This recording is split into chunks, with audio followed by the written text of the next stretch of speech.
so we will officially get started. Hello, everyone.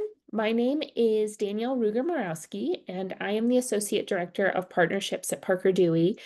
Before I joined the Parker Dewey team, I used to work in career services at multiple higher education institutions, so familiar with a lot of the challenges and goals that many of you are working with every day. Excited to have the opportunity to connect today. A few housekeeping items for those who are just joining. We do have a poll up right now. I always love to know if the folks in the room are already partners, thinking about becoming partners, or where you stand. So please fill out that poll for us. And I am going to be keeping an eye on the chat throughout the webinar. So if you have questions along the way, please do not hesitate to put those questions in the chat. So as far as what you can expect for the rest of this hour, we're going to review what Parker Dewey does.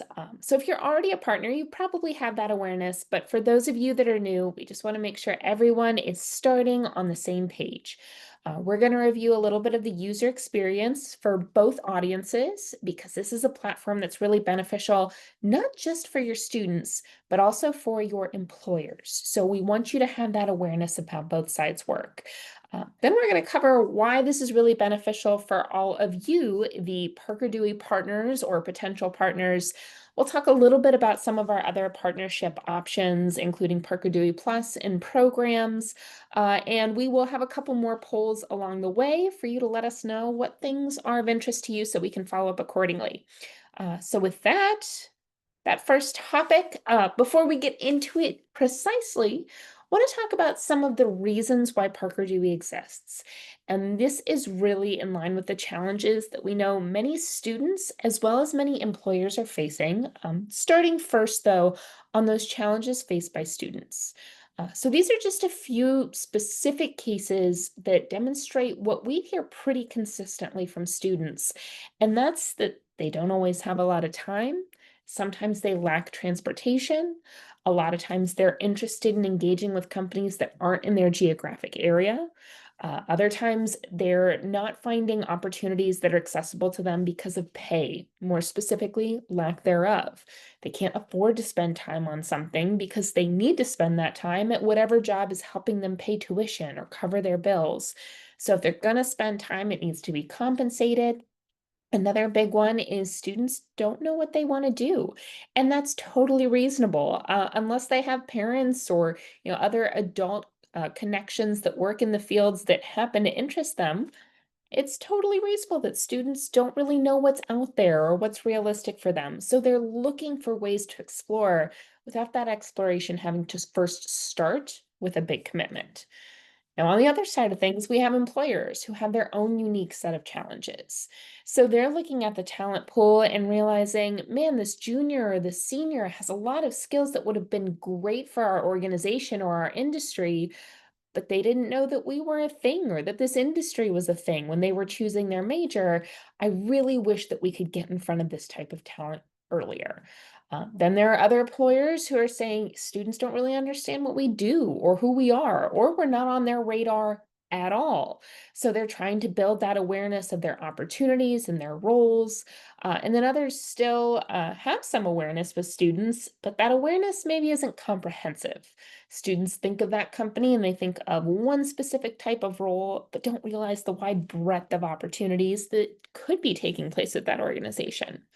But the good news is that Parker Dewey Micro-Internships help students and employers who are facing all of these challenges. So how we help the students? We are creating equitable, accessible opportunities. And the goal is for these opportunities to help your students bridge that gap between college to career, and helping them be more informed about what they're interested in, where their skills lie, and what their goals are after graduation. How we help employers is we are helping them access, engage, assess, and the ultimate goal, hire for longer term roles, some of that talent at your institutions that they might be missing otherwise. So we've been doing that via micro-internships since 2015. I am going to more formally define what micro-internships are and how they do this. But sticking with the big picture for now, how this helps you. We are aligned with your goals. You want to help your students get paid professional experience. You want to help your students get hired for longer term opportunities. And you want to be the top resource for helping your employers do that. So, this is a way to accomplish all those goals.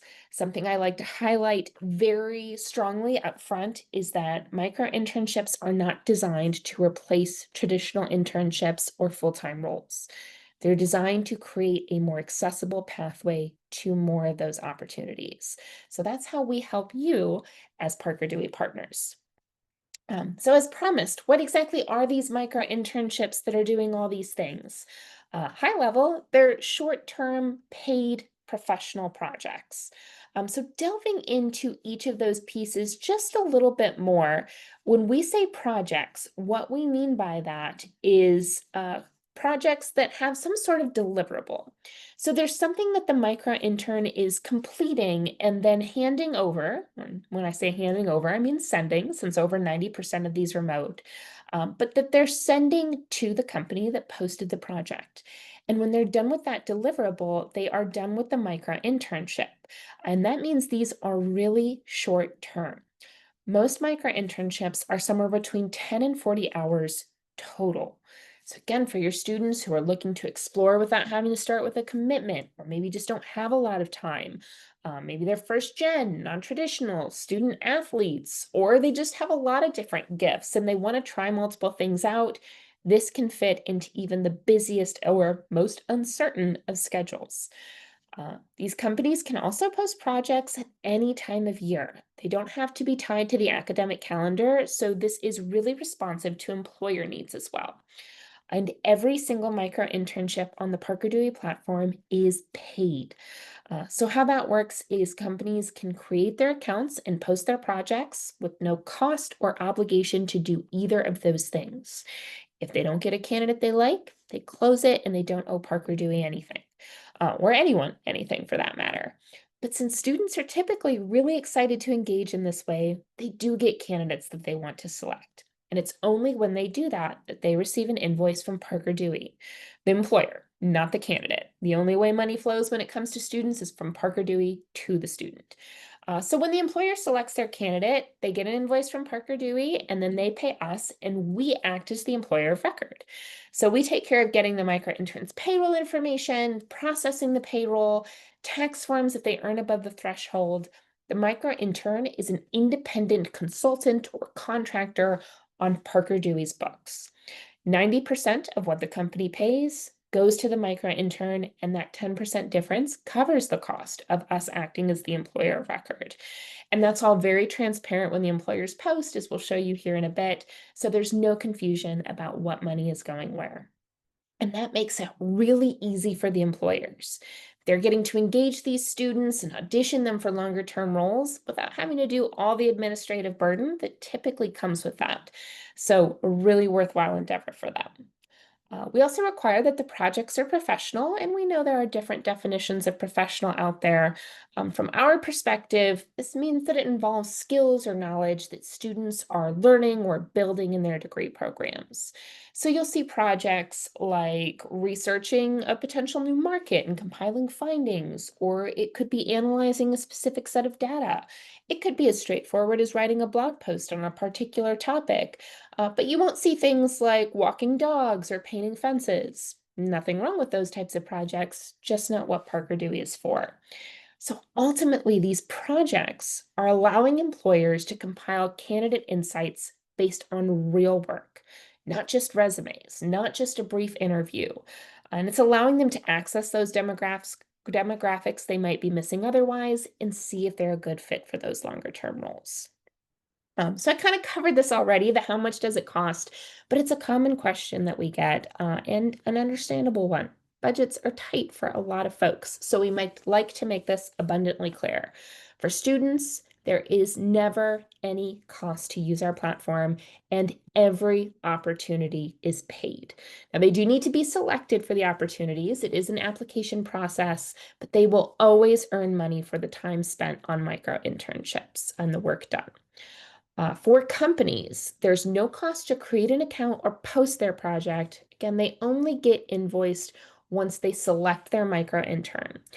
We typically recommend that students take home, so their 90% is between $20 to $25 per estimated hour. So we do ask the employers to give a ballpark for how long projects usually take, so we can make sure that the project expectations are reasonable within that time frame and that the pay is appropriate.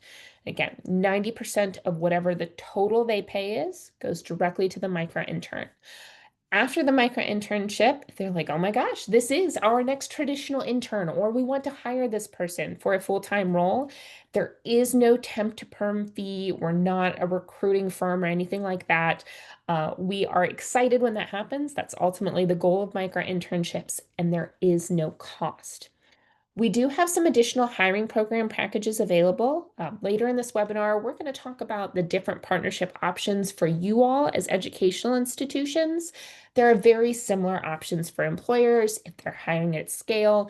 It just gives them some more on-demand access to more comprehensive data insights related to the students that have applied for their projects. But they are welcome to post as many as they like without buying any of those additional packages. And for you all, schools or nonprofits, those educational institutions, we have a basic partnership option that is genuinely free. Sometimes folks are skeptical about that. So really, truly, genuinely free. With that, you get landing pages to help spread the word to both students and employers, access to marketing materials. We also have a partner checklist to help you spread the word. Once you've completed that checklist and done the recurring steps every year you can request data so you know what your students are up to and if they're getting selected. And as mentioned, we do have some additional partnership options. You are not required to engage in those other options, but they are paid subscriptions, and we'll talk about those a little bit more. But you can truly get started for free at the basic level. So we want everyone to have a good understanding of how this works for students and recent graduates. So going to walk you through the process that students have when creating an account and applying. But just a reminder before we do that, that Parker Dewey is the employer of record for all of these projects, regardless of what company the student is working with. When the student gets paid, they also get paid by Parker Dewey. So with that in mind, the student experience involves first setting up a profile, and this is going to be very similar to a LinkedIn or a Handshake profile, things along those lines. And the more that students make use of their profile, the more it increases their likelihood of being selected. So doing things like adding a brief personal statement to highlight their goals. Yes, for employers, reaching more talent, definitely a great incentive. Respond to the chat. For the students setting up the profile, another important piece is adding some highlighted experience. Now, for a lot of students, a micro internship may be their first professional experience. So I want to be clear that this doesn't have to be jobs or internships. Class projects, extracurricular projects, passion projects, anything where they've demonstrated the skills that they're hoping to apply to a professional project can be helpful to put in this section. Another big one is uploading a resume. We have seen a really strong preference from employers who have, or for candidates who have a resume attached to their profile, even if there's not a lot on it yet. They just really see it as a strong indicator of professionalism. Now, once they've set up that profile, they can hop over to the dashboard, and this is where they're going to see the opportunities. Now, for our partnerships, you probably noticed in some of the previous slides that you get resources not only to engage your students, but also to engage employers. And one of the reasons that's the case is because employers get to decide when they post if they want to leave the project open to everyone, in which case it would be an all open micro internships, or if they want to feature to specific schools. And we find that the majority of employers posting, because they're using it as a recruiting tool with longer term goals, are going to feature to specific schools. So if I change my educational institution here real quick to a school that I know is engaging employers and pop over, you're going to see that what is visible to me has changed. There's now all these featured projects, and then the open micro internships are below that. So that's why employer engagement is important. There are always going to be at least a handful of opportunities in the all open, but sharing with your employers makes it more likely that there are going to be some exclusive opportunities under that featured project section. I see a great question. Are micro internships open to master's and doctoral level non-traditional students? They are indeed. Now, if they're studying something very niche or specific, that master's student might want to take some initiative and maybe reach out to companies or organizations that have needs related to those areas to make sure there are opportunities in line with their goals. And that's why we do have an entire webinar for students on that topic with resources to help them reach out. But the short answer is yes. Master's and doctoral students can indeed do micro internships. So, as a student is reviewing the platform, if they decide that they are interested in a particular project, so let's say I'm interested in AI and search engine optimization, I want to know more about this one. I can hit the drop down and it's going to tell me when the company is hoping the project to kick off or start. And as you can see, most projects move rather quickly.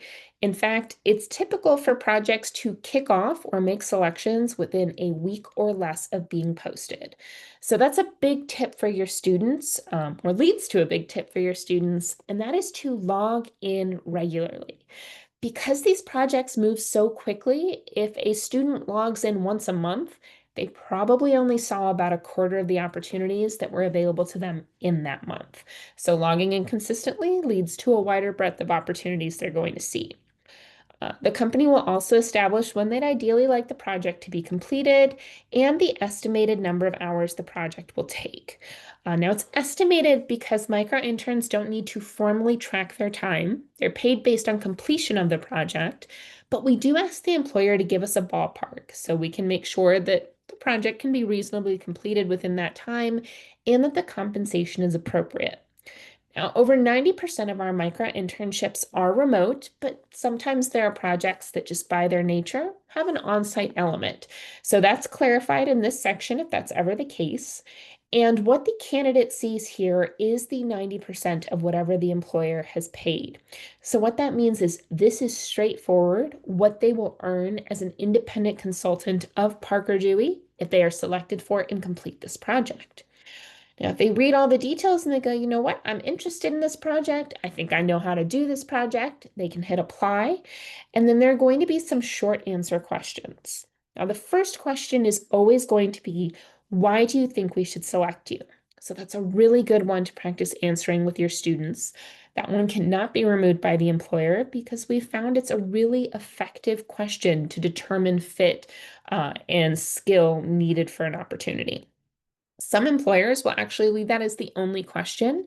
It's up to them if they decide to add additional questions and what those questions are. Now, if an employer is using a project as an audition for a specific longer term opportunity, that could be a traditional internship or a full-time role, there will often be a few more questions just to make sure there is indeed interest and availability in the longer term opportunity that the micro internship is recruiting for. These are not intended to be essays. Typically, 2 to 4 sentences are effective. And then there are a few questions down at the bottom that the company does not see the answers to. These are just for us on the Parker Dewey team, so we can report aggregate data to employers. So, for example, we see in the responses to these questions that students are more likely to take a chance on a micro internship with a company they didn't really know about before than they are to apply to an internship or a full-time opportunity with a company that they hadn't previously been aware of. Because it's such a short-term, low-risk commitment, it gives them that entryway to learn more about that employer and then realize, oh, I'd never really thought about this company before, and maybe I'd never heard of them, period. But this is actually a place where I could see myself starting my career. Now, once they submit their application, they know the status in the Applied tab. If it's inactive, that means it's still being considered. If it moves to past, that's how they know, even if the employer didn't respond to them directly, that they weren't selected for that particular opportunity. So they don't have to wonder about their status or if they're ever going to hear. And they get selected, it's going to intuitively move to this tab, and they're also going to be notified via email. At that stage, they're going to receive a micro-internship success checklist that has resources to help them get started. They're also going to receive the contact information for the professional at the company that has posted the micro-internship. So they'll reach out to set up a kickoff call, and that allows the student to ask questions, get context, and they're expanding their network by making that connection with the professional. Now, depending on the details of the micro-internship, next steps may differ. Some projects are really straightforward. They may involve just a few emails back and forth after that initial kickoff call. Others that are a little more complex might have a few check-in meetings along the way.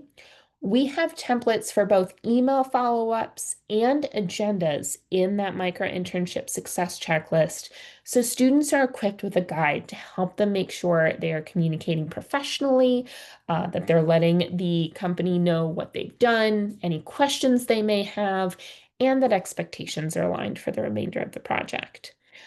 After the project's been completed, the employer marks it as such, and that is what allows us to release the payment to the student. So again, I see some of you have already been using the chat. Love that. I am keeping an eye on it. So if you have any questions about that student experience, please feel free to pop them in there.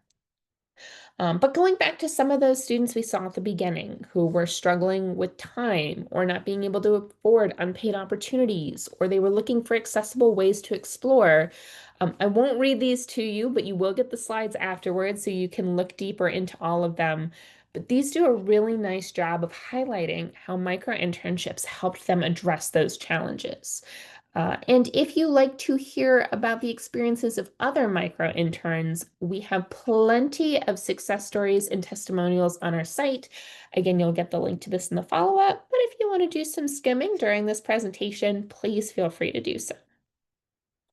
Now, a common question I get, I'm surprised nobody's asked it yet today, but a common question I get is about international students. Before I cover them though, I do see a question about how competitive micro-internships are. What are the chances they will be selected? Such a good question. Now, as a fan of hard and fast answers myself, I'm sorry that there is a little variability, but hopefully the context is helpful. Often it depends on whether the partner school is engaging their employers proactively. We're going to talk about our partnership checklists and the resources in those to help you get this resource in front of your employers. But if the school is engaging those employers, it's more likely that there are projects featured exclusively for their students, which increases the likelihood that students are getting selected. Now, that's stated, it's not impossible for a student to get selected if their school is not a partner. We're open to all, or even if their school is not engaging employers. What we tend to see is that 5 or more applications really makes a difference. To some extent, persistence and numbers does play a role. So those that apply to more than 5 projects are more than 3 times as likely to get selected as those who applied for less than 5. We also see that those who log in regularly are significantly more likely to be selected, and that goes back to how quickly micro-internships move. If they're only logging in once a month, they're just simply not seeing as many opportunities, which reduces the likelihood that they're going to see something that's a good fit for them. Now, sometimes we do see students who apply in bulk and aren't putting a lot of thought into those applications. Typically, we found that if a student has applied for 10 or more projects and they still haven't been selected, there's something about their profile or the way they're responding to those application questions that could maybe use support. Maybe there are typos, grammatical errors, fields that haven't been used. So hopefully those statistics give you some context for the level of competition for the opportunities.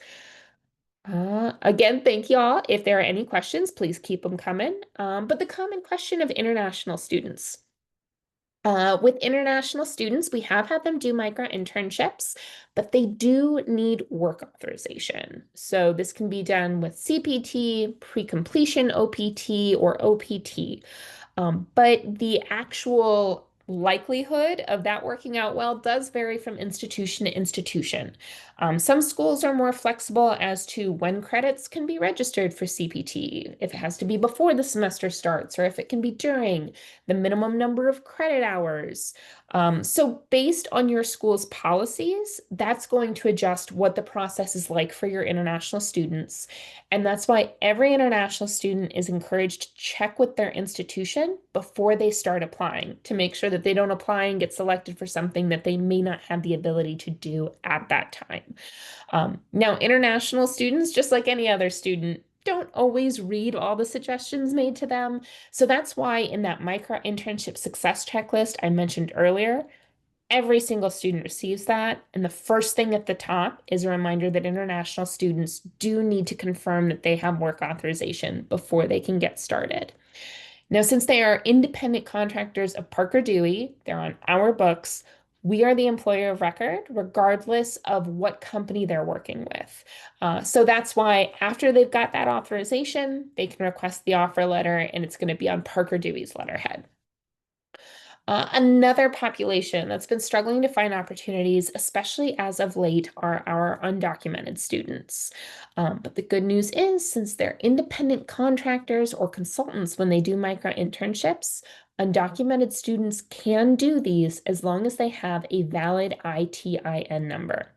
Now, I cannot emphasize enough that I am not in any way an immigration lawyer, but just want to make sure folks always have as much information as I have. And we have heard from some undocumented students that their immigration lawyers have advised them if they don't already have an ITIN number, maybe this isn't the time to get one. Again, this is not legal advice or anywhere even close to it. But many undocumented students already have that ITIN number by nature of being claimed on taxes or things like that. So they can do micro internships as long as they have that number. So flipping over, how does this work for your employers? What does that process look like? So on the employer side of things, I'm going to go ahead and just go to a example page for one of our partners. If they are coming from your page, and we'll talk more about the pages in total here in a little bit, they have access to templates for different projects they can post, just a few examples, or they're welcome to post a custom project. Or they can create their account right from the top. And when they do that, that is going to allow them to have access to even more templates. So what I'm going to do real quick is switch over my account to show you what the employer experience looks like. And I'm going to start from those project templates. So let's say the employer is trying to hire for a longer term role in, could be any one of these categories, could be outside of these categories, but this is just to help them get started. So let's say they're trying to hire for a human resources role. This is going to give them examples of projects that typically are going to help them assess for the skills they're looking for. So if they decide to view the template, if they don't have an account yet, they'll be prompted to create one. And again, there's no cost or obligation to create an account. It's super easy, takes less than 5 minutes. Now they can make adjustments, adjust the start date or the end date based on their needs. If they're using a template, we've already given them a starting point, but they can make changes to this as well to add additional context and details. The default is remote for accessibility, but by the nature of the project, sometimes there is an element that requires it to be on site, so they can clarify that there. This is a brand new feature that we are just oh so excited about. One of the options we'll discuss here in a little bit is program options. So for example, there is a program through the state of Kansas that covers the cost for any Kansas-based employer to engage any student from a public Kansas institution.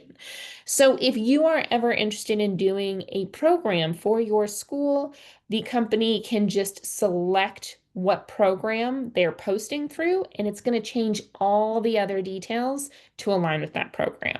So for example, in the state of the Kansas program, they can only post 20-hour projects, so that is going to be pre-filled. Now this is brand new, so I'm going to change that back to none, just so I can show you what the process of posting without a program looks like. And without a program means when the employer is funding themselves. So they can adjust the total number of hours if they wish, but we recommend that the payment is somewhere between 20 to 25 per estimated hour in terms of what the micro intern earns. They can always make that higher, but we will not allow them to post for less than $15 an hour. And sometimes we'll make recommendations not to even go that low, depending on what type of the country they're trying to engage students in. Uh, the total amount per micro internship is also very transparent.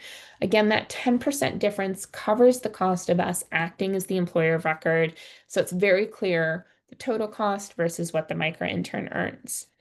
Now, if the company is using this as an audition for a longer term role, what you may see here is them hiring multiple micro interns, and they're all independently doing the same project.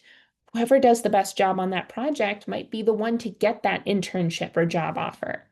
Now, obviously, there's a cost to recruiting that way, but this is ultimately far more cost effective than making the wrong hire and then having to start that recruiting process over. So, from the perspective of employers, this is money well spent to make sure that that traditional internship or that full-time role is going to be filled by somebody who will potentially convert or is going to stay for more than a year. Now, down here, this is where they can decide if the company is funding themselves, who gets to see the project. And more than half of the projects posted to our platform, companies are featuring to specific schools, either because they're going through a program or based on pre-existing relationships, or maybe geography if they're trying to create a pipeline to something in person. But a lot of times it's just awareness. I want to recruit at this school. The Career Center team told me that this is a great way to reach more students. Since that was my goal, I'm going to feature my projects exclusively to those students. So let's say I wanted to engage students specifically at Sarah Lawrence College. Putting that there, it means that only students and recent graduates that have that institution in their education section will be able to see my projects, and it's going to be at the top of their dashboard in that featured section we saw earlier. The employer can also clarify some preferences and let us know if this is being used as an audition. This is where they can adjust those questions. If they're using a template, we've already made some suggestions for additional questions, but they can remove those, add others. Again, the only one they can't change is why do you think we should select you? Because it's just a really effective way to weed out who would be a good fit based on those responses. The Post Now button gets it in front of the Parker Dewey team. So we're going to review to make sure that it is professional, that there's a specific deliverable, and once that is verified, it will be out there for students to see and start applying to. So there are a few different ways and reasons that we see companies using Parker Dewey. The primary goal is as a recruiting tool. So there's kind of two areas that fall under that category. One is that audition, confirm fit, hire with confidence. If I've already done a micro internship with a student, I've already seen their communication, I've seen their critical thinking skills. I know whether or not this is going to be a good fit for my longer term opportunity. So it's helping me make those more informed hiring decisions. Another option that falls under that recruiting category is if I'm trying to extend my talent pipeline or build awareness of my company and the types of opportunities we have with students earlier. Because micro internships are so short term, they can be really straightforward too, and that makes them appropriate for first or second year students a lot of times. So this gives employers a way to start engaging that talent and extending that pipeline out. Now, the third way, not so much the intended way, but still something that gets students paid professional experience, so we're happy for employers to use it that way, is for on-demand project support. This is often used by smaller companies who maybe don't have the budget or the bandwidth to do traditional internships, or maybe by nonprofits who just don't have the budget part. This still allows them to get things done with the support of current students and recent graduates.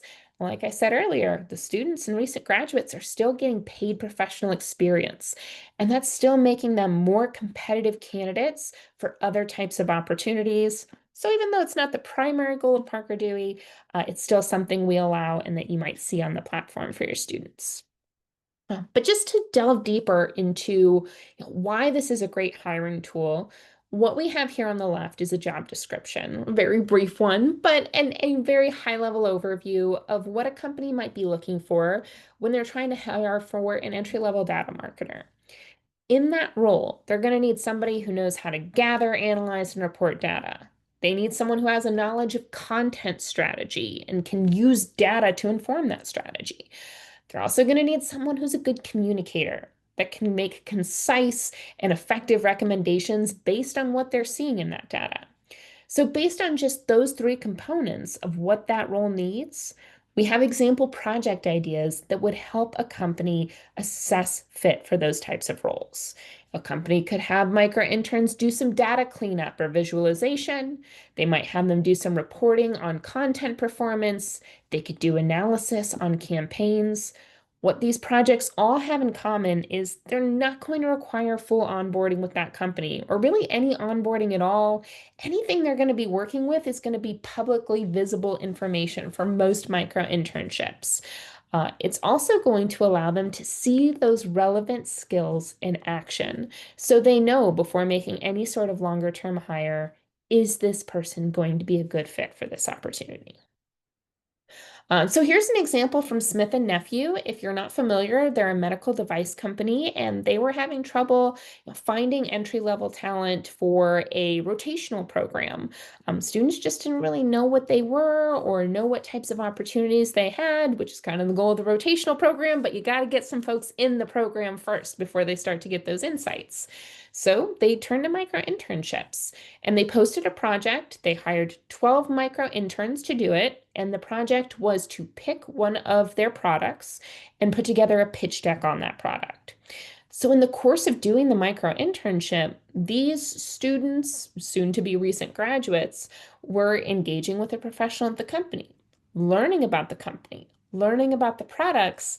And for many of these students, their eyes were opening up to, oh, this is actually a pretty cool place to work. It's a micro internship, so they got paid to do this project. It's a pretty short-term one, so they earned $180 each. And after the micro internship, Smith and Nephew were able to go to the micro interns that just did a great job and extend them offers to join that program. Because they'd had such a positive experience, they all accepted the offer and they were ultimately hired full time. So that is a really effective recruiting method. And even those that weren't ones they wanted to extend offer to, they essentially got paid to interview. So they are building goodwill with additional folks out there. So it really was a win for everyone involved. And when you compare it to the traditional cost of recruiting, oh my gosh, so cost effective. We have another example from Train Technologies. They were trying to really deepen its relationships with specific target schools and extend their pipeline, a lot of those things that we talked about earlier. So they used micro internships to engage students as campus ambassadors. So they were helping the hiring managers to make connections and build awareness at that institution. So just another example of a creative way that companies can use micro internships to reach demographics they might be missing otherwise and to create really positive relationships with potential longer term hires. We also see that these are really impactful experiences for students too. We use the NACE Career Readiness competencies and ask our students, micro interns, to complete a post survey after their experience. While it's not required, it is highly encouraged. And they can report for each of these competencies, this micro internship didn't make a difference, or they can say, I feel like I'm at the same level of ability, but I am more confident in that level. Or they can indicate that the micro internship helped them improve a little or a lot. So as you can see from our data, we did this earlier this year, reviewing all of the responses we had received. The most common response across the board, is that this helped them improve a lot. They're short, but they are impactful. On the employer side of things, over 97% of micro interns are either meeting or exceeding expectations. We ask the employers to assess on things like communication or quality or timeliness. So they are seeing in real time the skills of your students being applied in a very real way. And we see some nice longer term outcomes for employers too. If they are trying to reach diverse demographics, this is a proven way to do it. Something we are very proud of at Parker Dewey is that over 80% of those selected for micro internships come from historically underrepresented populations in the workplace. Now, when you look at paid internships overall, the traditional paid internships, statistically, barely more than a quarter of those are going to students from those populations. Even though they're paid, they may not be in a geographically accessible area for those interested students, or they may just not have time, regardless of their interest. Micro internships, by contrast, are accessible. So, this is a great way for those employers who come to you saying, well, how do I reach XYZ demographic? This is how to do it. It's also really cost effective. When you look at the NACE data, traditional recruiting gets very costly very quickly. When they're using micro internships to confirm fit before making a hire, they are hiring with confidence and knowing they're going to be working with someone that they've already tested out in a way that is accessible and ethical. And we see that in the first year retention of recent graduates. So those who have done a micro internship, they are far more likely to stay in their first full-time role for longer than a year. Now, sometimes that is with the company that engaged them in the micro internship. They realized that it was a great fit as a result of a project. Sometimes the micro internship allows them to quickly assess, I thought this was the company I wanted to work with after graduating, but I'm realizing that this organization or maybe this type of role isn't actually a good fit for me. That's something that they otherwise would have found out the first couple of months on the job. And that recruiter would have spent all that time and money and energy to get them in that role just to have them leave in less than 12 months, which is the case for more than half of recent graduates overall. So, that more intentional hiring based on candidate insights is what makes this such a cost-effective way of hiring. Reduced turnover means reduced cost, but a more effective pipeline to more of those traditional internships and longer term roles. So, as promised, also going to review some of those education partnership options now that we have covered why this is such a beneficial resource for both your students and your employers. Reminder that I am still keeping an eye on the chat. So, if you have any questions about anything that's been shared so far, please don't hesitate to pop those in there. We do have our basic option, which I talked about a little bit earlier. With that basic option, you get the two landing pages, one to share with your students that looks like this. And this is going to explain what micro internships are. It has a brief 1-minute video your students can watch. It answers some of those frequently asked questions about eligibility, the benefits, how it works. We have regularly scheduled events and other resources that students can take advantage of. So this gives you a really nice branded resource to help get your students on the Parker Dewey platform. The other page is going to be the one that you share with your employers or maybe your established alumni who might be interested in posting projects for your current students. You'll notice it's a very similar layout, a video to explain, a brief description that explains how they can test drive top talent risk-free, say that 10 times fast.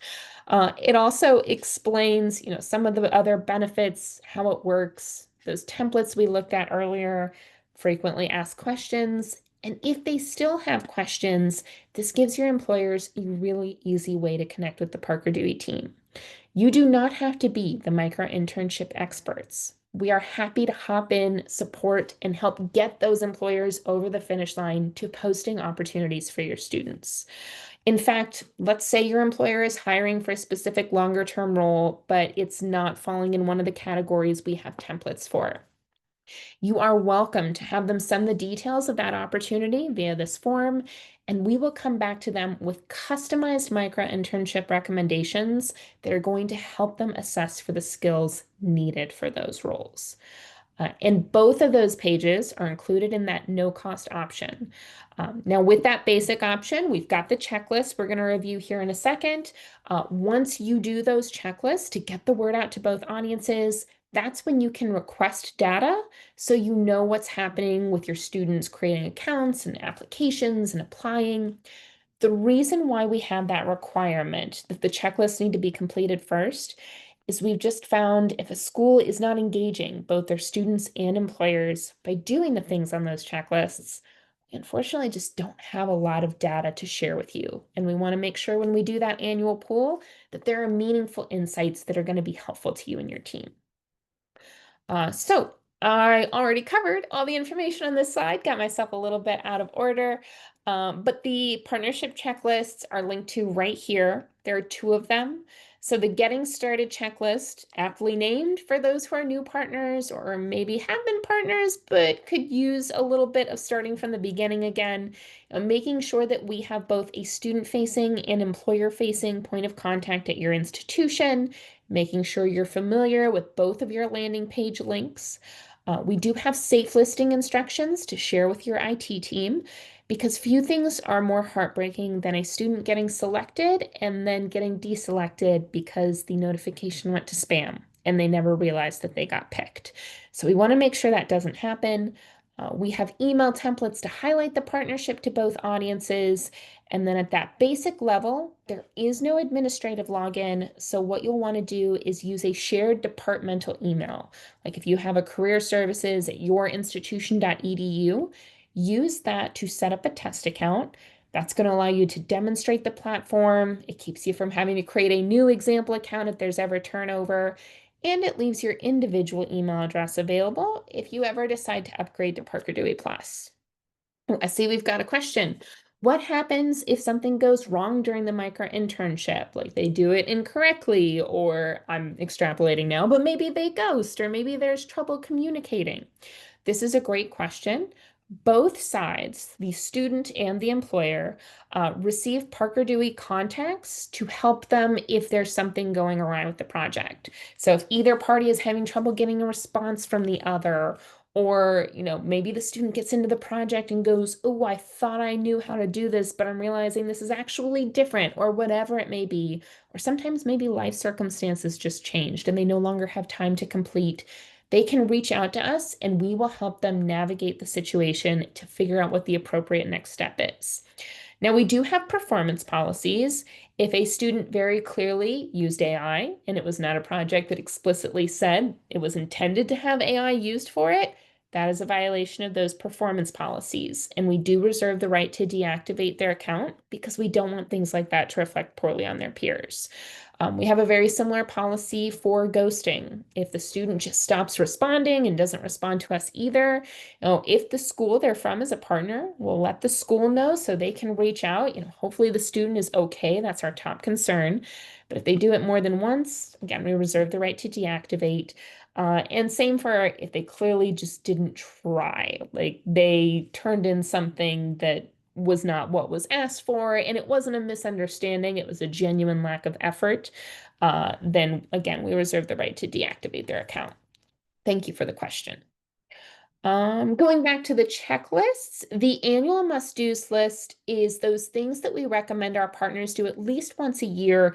And these are the steps that drive meaningful data and action and the types of things that you want to see when you're requesting that data. So this is going to include language for how to introduce this to employers, with the goal being to share your institution's specific link. Same for students. And we give you a list of places that you should be sharing this information and examples of how other schools are doing it as well. We give you an email template to share with faculty, deans, advisors, coaches, everyone on campus who should be part of building up career readiness, which, as the folks on this call probably know, should be everyone, even if they recognize that or not. And that email also gives them resources to highlight this to any industry contacts that might be interested in posting projects for your students, as well as their students in the classroom. It makes it easy for them to share too. And then we ask all of our partners to do a few proactive things every year, like sharing on social media for both audiences. We have flyers to share with students and employers, And then we have those regularly scheduled events. We encourage you to promote those to students. We have regularly scheduled events for employers as well. But a lot of our partners like for us to host institution-specific webinars for them. This is going to be something we set up for you still, and we take care of the presentation itself. We create the promotional materials for you. We just ask the partners to commit to sending that language out to all of their employer contacts, with an emphasis on those that are larger, since consistent recruiting goals are typically going to lead to the need for them to post more micro internships for your students. So if you are a partner and you're interested in that option, regardless of what level you're at, we're always happy to do that. We just ask for about a month of advance notice, so we have plenty of time to set everything up for you. We also have, for those of you who are interested in data, like if when I was talking about applying to 5 projects or more than triples the likelihood of selection, and you're like, that data is my stuff. You might also want to join us at our data-driven best practices webinar. We do these a few times a year, only a couple times usually, because it's a lot of data that we share and compile, and it can be a little time consuming, but you'll get the link to this webinar. We're doing it next on January if you would like to join us for that. A reminder again, I think I've pretty consistently relayed this, but the best practice for making sure there are opportunities for your students consistently and that are relevant to what they're studying and that are going to be just of interest to them is going to be to make sure you are engaging your employers as well. So that's why there are those employer engagement steps on the checklist. We also have language to help you engage alumni or to focus on local employers. We also have a program option if you are able to secure funding through a grant or things like that. And we encourage all those things because it just makes more sense and more impact for your students. On this slide, we have data from 2 partners. The one that's in green, they were promoting to their employers. We know because we were able to see the traffic to their page. We saw that companies were creating accounts from that page. They were selecting their students were earning money, they were getting experience, they were getting feedback. Overall, this is how partnership is supposed to be working. But when we look at our partners who aren't getting it in front of their employers, and we know because their employer-facing pages aren't getting any traffic, they're not having employers that are creating accounts or posting projects with their students in mind. And again, it's not impossible for your students to get selected if you're not engaging employers. And we see that, that school still had a student selected, but it is far less likely. So that's why we just want to make sure that all of our partners understand that it's important to engage both audiences. I see we have a question. Do we have partners outside the US? Not at this time. When students create their accounts, they do need to select from a pre-filled option for education, and that includes all US-based accredited institutions. We also do have a few bootcamp partners that have been pre-approved, so they are an option in there too. It's something we're always keeping an eye on, expanding outside of the US, but at this time, our partners are all US-based. Appreciate the question.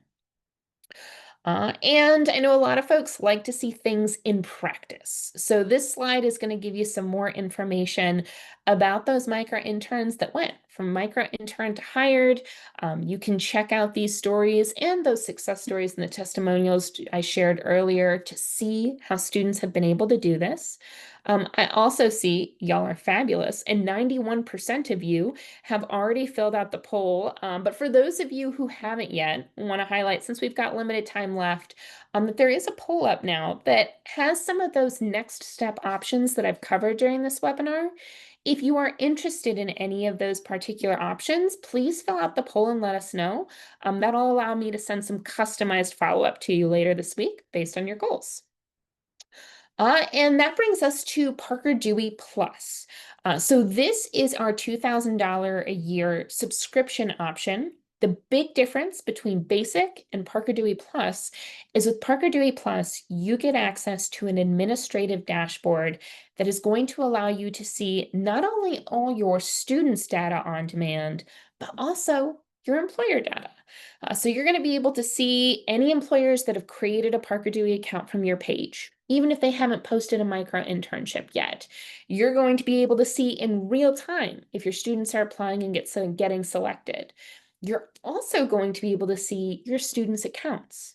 So if you notice a student that has applied to 10 or more projects and they haven't been selected, this allows you to see, well, have they filled out their profile? Or are they submitting application questions with typos? Or where can I help this student improve their likelihood of selection?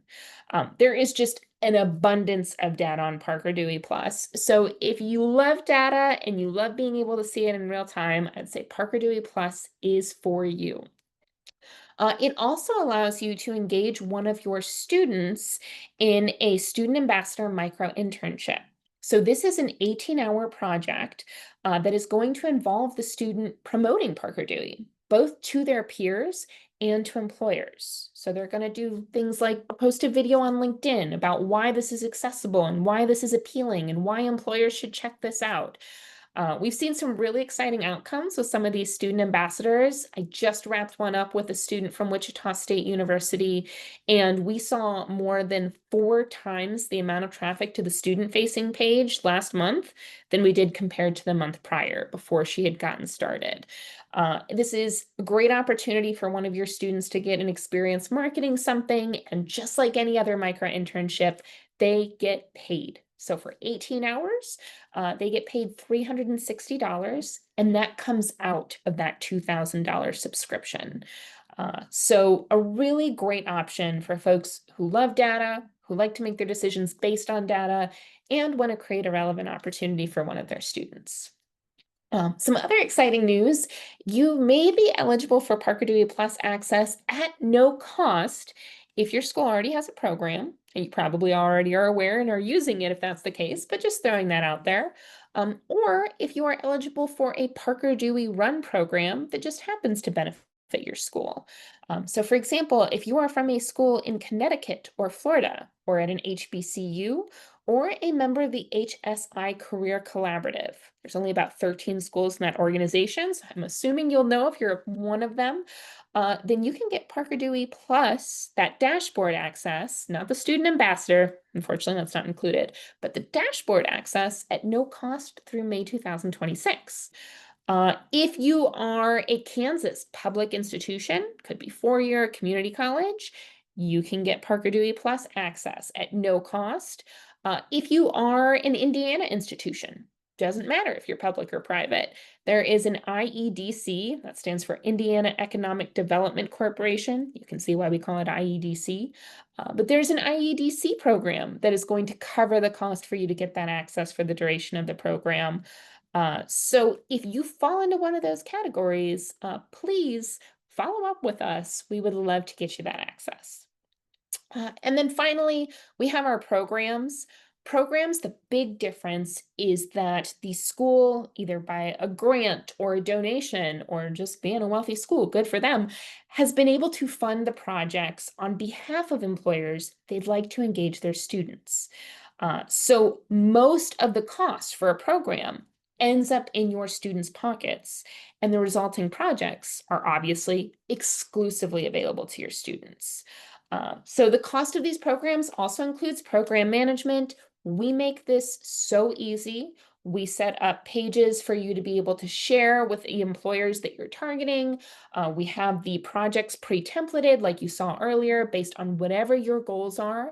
You get to decide which employers can use this. You could decide just local employers, just employers where your alumni work. Could be employers in just a specific industry. You get to decide what size of projects to fund. Do you want to spread the wealth with 15-hour projects or do more substantial 40-hour projects? Do you want them to be available to all your students or just a subset of your students? All of that is decided by you. And then the program management fee also covers, in addition to paying your students, the total cost of the program covers our team on the back end, making sure that any projects that come through your program are meeting your criteria and that whatever rules you've established are being enforced. Now, there is a lot we could talk about with these programs. In fact, we can talk about them for a whole hour, and we do, and we will on November 19th. So if you are interested in learning more about how you can create micro internships exclusively available for your students, I highly encourage you to join us at that webinar. We also have the regularly scheduled events for your students. So lots of information for you to be able to share out. So as far as next steps go, reflect on what your goals are. If you're already a partner, if you're making the best use of the partnership, do not hesitate to connect with us, even if it's already established, to make sure that we're supporting you in every way that we can. Let us know if your goals have changed or how we can help. And really, the biggest thing you can do is get the word out there. Spread the word to your employers. That's going to make more opportunities for your students, and that's going to help your students get that experience that will help them bridge from their college experience to a meaningful career. And then hopefully come full circle and post micro internships for your current students once they're in a position to do so. So we are excited to support however we can. I know we're right at time, but I'll hang around in case there are any questions, and just want to thank you all so much for joining me today and for this time.